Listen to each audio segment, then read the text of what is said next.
Yesterday, we heard the Director of National Intelligence, James Clapper, in Congress saying that North Korea's nuclear effort is the top threat to the United States. What would you do to deal with that reclusive country? I would get China to make that guy disappear in one form or another very quickly. And let me tell you, people say, how do you make him disappear and assassinate him? Let me just tell you, no, well, I've heard worse things, frankly. I mean, this guy's a bad dude, and don't underestimate him. Any young guy can take over from his father with all those generals and everybody else that probably want the position. This is not somebody to be underestimated. Tonight, Kim Jong-un could be one step closer to threatening America with a nuclear-tipped missile. The ballistic missiles his regime just test-fired landed within 200 miles of the coast of Japan. These were not Kim's most advanced missiles. But by launching at least 4 of them at once, experts say he's working toward a specific kind of threat. They're putting together salvos of missiles that may be harder to defeat. And so 3, 4 missiles going to the same place, maybe from different places, that's the kind of thing that's going to be a little bit harder, not impossible, but a little bit harder to defeat. The missile test is viewed as Kim's warning in response to joint military exercises going on now between U.S. and South Korean forces. Kim views those drills as practice for an invasion of North Korea. The United States and South Korea deny this. Tonight, the Trump administration is calling his missile test a, quote, very serious threat, and not ruling out a military response, promising it's prepared to use, quote, the full range of capabilities. U.S. officials know Kim is ramping up his missile capabilities toward launching a long-range ballistic missile, one that could send a nuclear warhead to the continental United States. It is a different animal to shoot one all the way to the United States, but they have in the last couple years been testing some solid fuel motors that when combined together, will get you some pretty long legs to the thing. But this is the kind of capability that folks are pretty antsy about them deciding to test. U.S. officials and outside analysts say what's not clear is whether Kim's regime has adequately tested whether his nuclear-tipped missiles could survive re-entry into the atmosphere. There's a new report saying America has tried to disrupt Kim's missile program with cyber attacks. The New York Times reports that 3 years ago, President Obama ordered Pentagon officials to increase cyber strikes against North Korea's missile program, hoping to sabotage the launches. The Times reports soon after Obama's order, several North Korean rockets began to explode and veer off course. It's not clear if that was due to the cyber attacks, North Korea's own mistakes, or something else. The alleged U.S. cyber program would be a good idea. The goal is to slow North Korea's development of deliverable nuclear weapons to buy time for potential changes in the North Korean political context. Shalom Akim, this is Kayal. I want to give all praise and glory to Yahweh Ba'asham, Yahushai. Double honors to our elders and apostles who rule Great Millstone well. And Shalom to all you Akim pushing this truth with sincerity throughout the whole earth. May you brothers endure into the end. Shalom. Just like we've been prophesying, starting with the elders down, that America is going to get hit by many nukes. So many that the earth is going to rock like a drunkard. It's going to go back and forth. So I'm going to get Isaiah 54:16. Behold, I have created the smith that bloweth the coals in the fire, and that bringeth forth an instrument of his work. And I have created the waster to destroy. Who's the smith? The smith would have originally been the one that created weapons, which would have been the sword. The smith would have forged metal, okay? Well, then eventually he would have been the gunsmith, which would have been our blacksmith, and then the gunsmith, which would have been the one that made the gun. But now, Yahweh, Ba'ashem, Yahushai, has the scientists building these nukes, these missiles, and everybody got them. You can look up video upon video upon video. Russia, India, Korea, China. I mean, everybody got these nukes.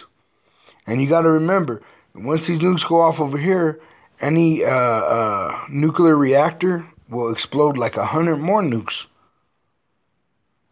This place is going to be burnt up to dust, to nothing. This is the lake of fire. America is the lake of fire. And it's coming via Icbm. Verse 17, no weapon that is formed against thee shall prosper, and every tongue that shall rise against thee in judgment thou shalt condemn.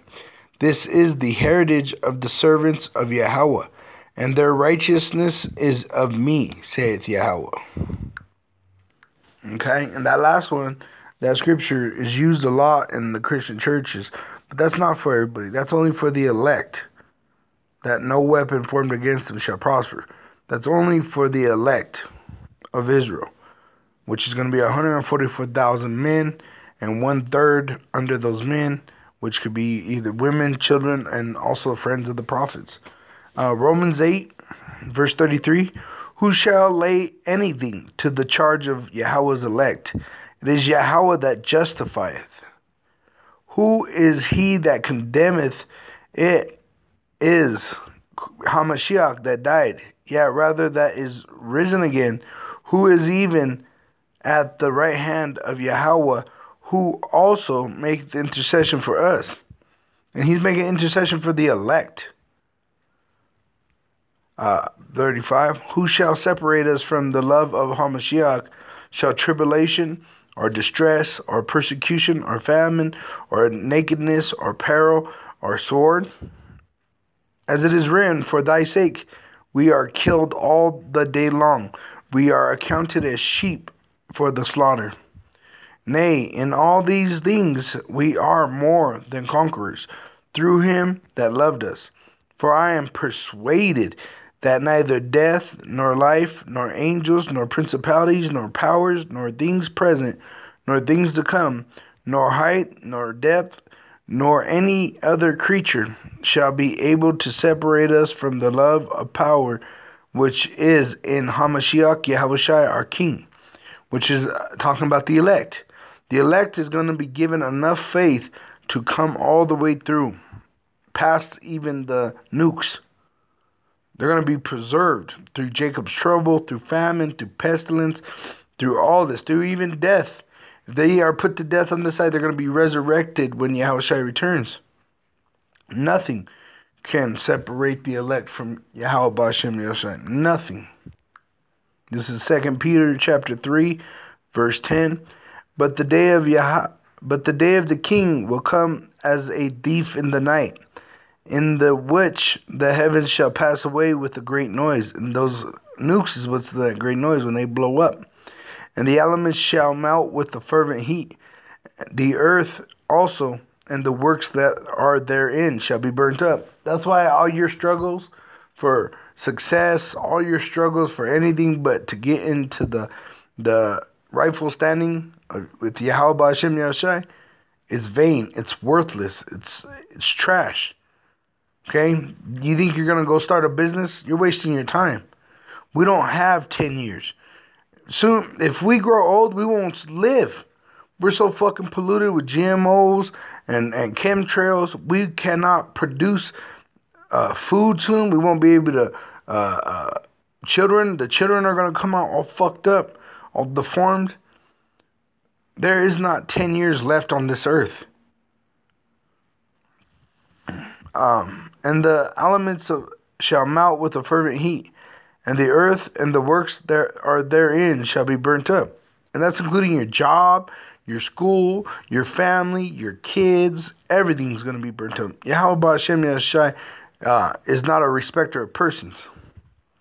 But he has his elect that are the apple of his eye. Verse 11. Seeing then that all these things shall be dissolved, what manner of persons ought ye to be? In all holy conversation and godliness. And holy conversation, staying away from those fucking faggot jokes.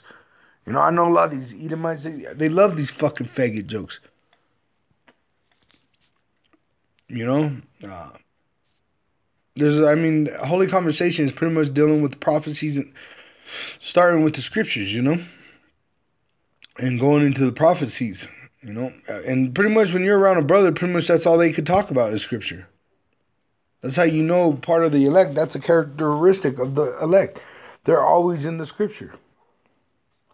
And godliness. Godliness is behaving in the scripture, keeping the commandments. Verse 12. Looking for the hasting unto the coming of the day of power, wherein the heavens being on fire shall be dissolved, and the elements shall mount with a fervent heat. Nevertheless, we, according to his promise, Look for a new heavens and a new earth, wherein dwelleth righteousness.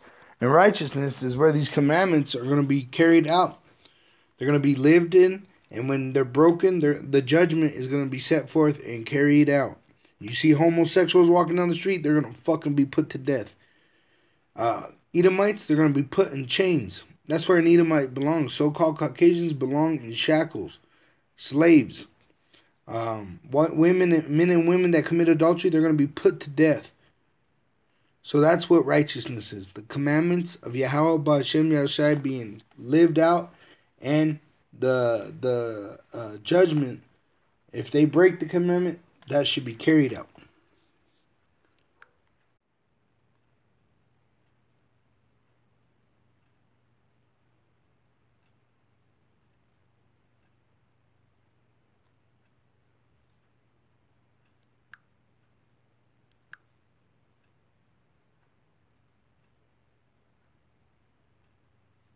Shalom, Akim, endure.